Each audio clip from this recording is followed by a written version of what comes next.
No matter where you go, remember the road that will lead you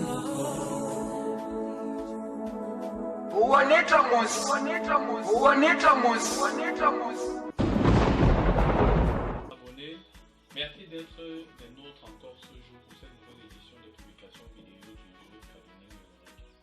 Moi c'est Stéphane et le privilège m'est accordé de vous entretenir en ce jour sur une matière des plus cardinales et des plus importantes du droit de l'individu et du citoyen.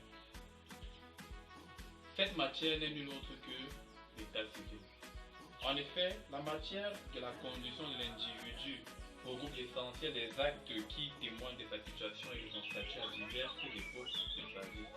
Ainsi, logiquement, donc, l'on matérialisera une naissance et une filiation par un acte de naissance, un mariage par un acte de mariage, le décès d'un individu par un acte de décès. Le savoir et en parler est d'une portée populaire et élémentaire et ne saurait donc aucunement justifier une telle production. Il s'avère alors plus utile et plus intéressant de s'appesantir sur d'autres sujets comme celui de la reconstitution des actes de l'état civil, entendu de l'action par laquelle il est remis dans sa forme originelle un acte d'état civil. Un tel choix se justifie par le fait que dans le contexte camerounais surtout, il est constaté avec grande impunité que les tripatouillages sur l'état civil des personnes ont tendance à s'ériger en vertu universellement partagée. Cette nécrose se concrétise au moyen de ce qu'on a popularisé sous l'appellation de Kumba. En effet, cette pratique joue au Cameroun d'une place presque sacro-sainte étant ainsi banalisée. Dès lors, il est d'une logique élémentaire de voir qu'un recyclage des règles et de la procédure en matière de reconstitution des actes d'état civil des personnes s'avère être une contribution cruciale dans la lutte contre de pareilles pratiques et dans l'instruction ô combien nécessaire de la masse des Camerounais. Alors, il s'avère propice de questionner le contenu du droit applicable en matière de reconstitution des actes d'état civil. Autrement, quel est le régime de droit applicable en matière de reconstitution des actes d'état civil? Pour y voir que l'ensemble des modalités à la reconstitution des actes d'état civil concourent toutes à la réalisation des effets supplétifs d'une telle reconstitution. Parler donc des modalités de la reconstitution des actes d'état civil revient à questionner à la fois l'objet d'une telle reconstitution, les délais, la saisine, la compétence et la vérification préalable effectuée à une telle reconstitution. Relativement donc à l'objet sur lequel porte une telle action, il est décliné en deux hypothèses. Premièrement, il a lieu à reconstitution d'un acte d'état civil dans les cas d'une perte ou d'une destruction des registres d'état civil. Il faut donc comprendre par là que si vous venez à perdre l'original d'un acte de mariage, de décès ou encore de naissance, vous ne pouvez pas prétendre à la reconstitution des actes d'état, à la reconstitution des 10 actes. Car la souche des actes en question est encore contenue dans les registres d'état civil. L'autre hypothèse dans laquelle pour opérer dans la reconstitution des actes d'état civil est celle dans laquelle la déclaration de naissance ou de décès n'a pas été effectuée dans les délais prescrits par la loi. Parlant donc des délais alors dans laquelle s'opère la reconstitution des actes d'état civil, il varie en fonction de l'acte en cause.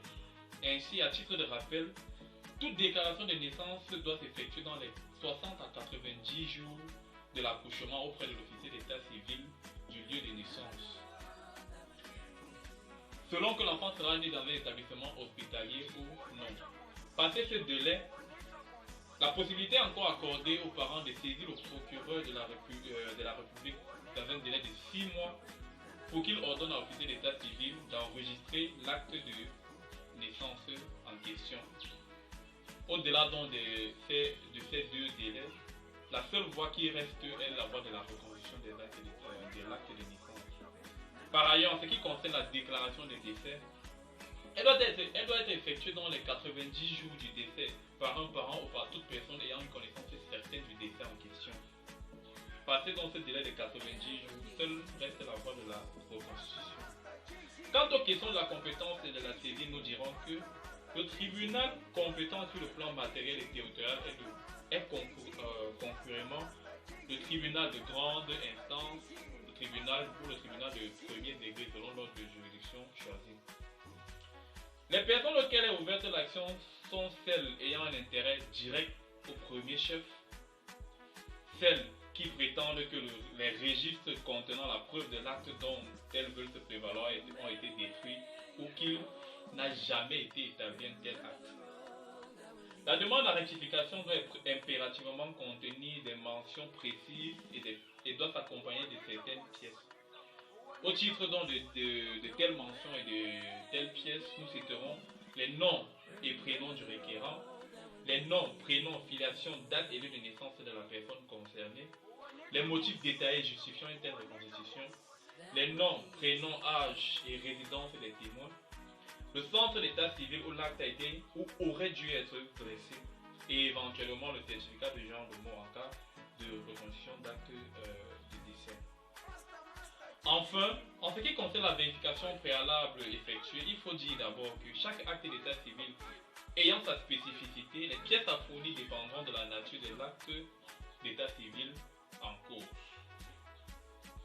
Néanmoins, le juge saisi dans les conditions ci-dessus doit, préalablement à toute décision, communiquer la requête au parquet aux fins d'enquête pour s'assurer à la fois qu'il n'existe pas déjà pour la même personne un autre acte de même nature, que les témoins présentés par le requérant sont susceptibles soit d'avoir assisté effectivement à la naissance, au mariage ou au décès, ou qu'ils attestent au mariage, à la naissance, au mariage ou au décès, qu'ils attestent, ou encore d'en détenir des preuves, ou encore que le jugement supplétif sollicité n'aura pas pour effet de satisfaire à une fraude.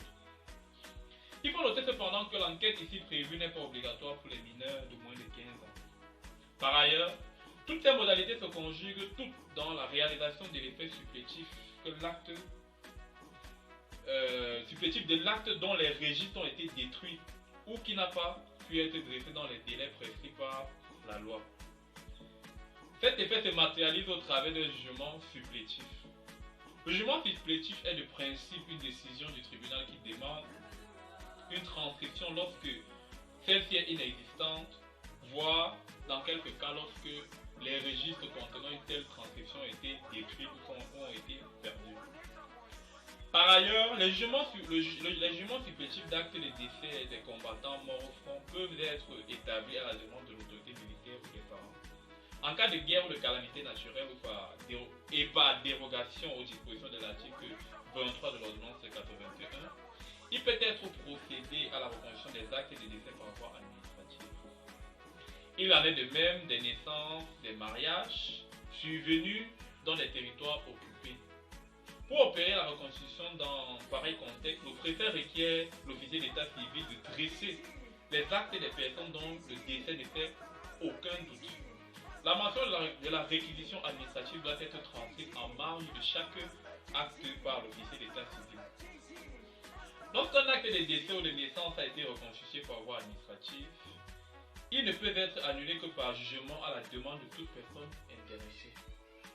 Lorsque l'acte de décès d'une personne a été dressé par erreur ou qu'il est établi ensuite que la personne est encore vivante, le TGI compétent à la demande du parquet ou de toute personne intéressée ordonne immédiatement l'annulation de l'acte ou du jugement supplétif d'acte de décès.